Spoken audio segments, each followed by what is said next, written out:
Deuteronomy chapter 12. These are the rules and regulations that you must diligently observe for as long as you live in this country that God, the God of your fathers, has given you to possess. Ruthlessly demolish all the sacred shrines where the nation that you're driving out worship their gods.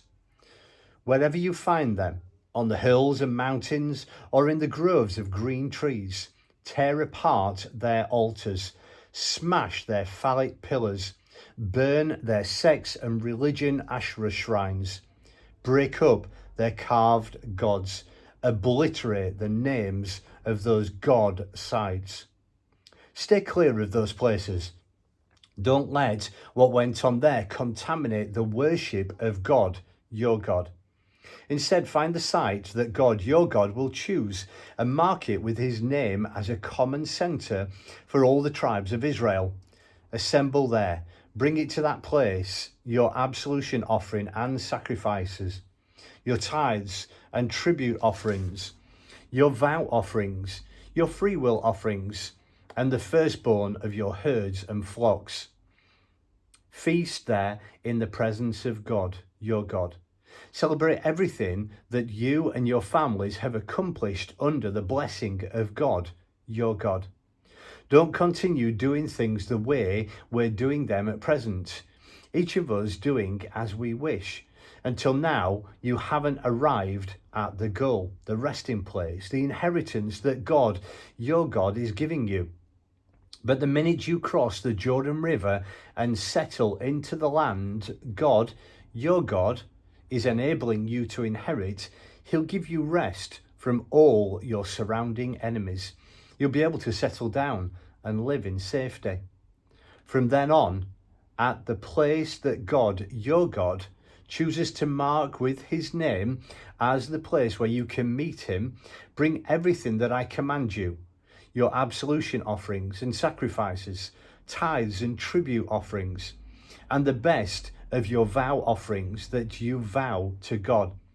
Celebrate there in the presence of God, your God, you and your sons and daughters, your servants and maids, including the Levite living in your neighborhood, because he has no place of his own in your inheritance. Be extra careful. Don't offer your absolution offerings just any place that strikes your fancy. Offer your absolution offerings only in the place that God chooses in one of your tribal regions. There and only there are you to bring all that I command you. It's permissible to slaughter your non-sacrificial animals like gazelle and deer in your towns and eat all you want from them with the blessing of God, your God. Both the ritually clean and unclean may eat. But you may not eat the blood. Pour the blood out on the ground like water. Nor may you eat there the tithe of your grain, new wine or olive oil, nor the firstborn of your herds and flocks, nor any of the vow offerings that you vow, nor your freewill offerings and tribute offerings. All these you must eat in the presence of God, your God, in the place God, your God, chooses. You, your sons and daughters, your servants and maids, and the Levite who lives in your neighborhood.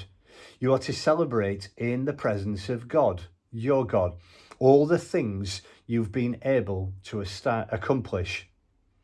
And make sure that for as long as you live on your land, you never neglect the Levite.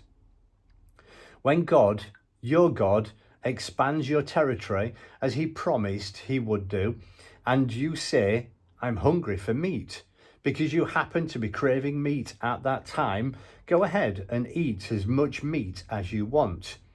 If you're too far from the place that God, your God, has marked with his name, it's all right to slaughter animals from your herds and flocks that God has given you. As I've commanded you, in your own towns you may eat as much of them as you want. Just as the non-sacrificial animals like the gazelle or deer are eaten, you may eat them. The ritually unclean and clean may eat them at the same table. Only this, absolutely no blood. Don't eat the blood. Blood is life. Don't eat the life with the meat. Don't eat it. Pour it out on the ground like water. Don't eat it. Then you'll have a good life, you and your children after you. By all means, do the right thing in God's eyes. And this, lift high your holy offerings and your vow offerings and bring them to the place God designates. Sacrifice your absolution offerings, the meat and blood on the altar of God, your God. Pour out the blood of the absolution offering on the altar of God, your God. Then you can go ahead and eat the meat. Be vigilant. Listen obediently to these words that I command you, so that you'll have a good life, you and your children, for a long, long time, doing what is good and right in the eyes of God, your God. When God, your God, cuts off the nations whose land you are invading, shoves them out of your way so that you can displace them and settle in their land, be careful that you don't get curious about them after they've been destroyed before you. Don't get fascinated with their gods, thinking, I wonder what it was like for them worshipping their gods. I'd like to try that myself. Don't do this to God, your God.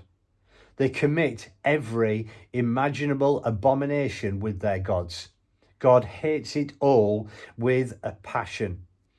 Why, they even set their children on fire as offerings to their gods.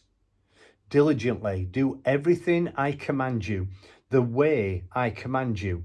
Don't add to it and don't subtract from it.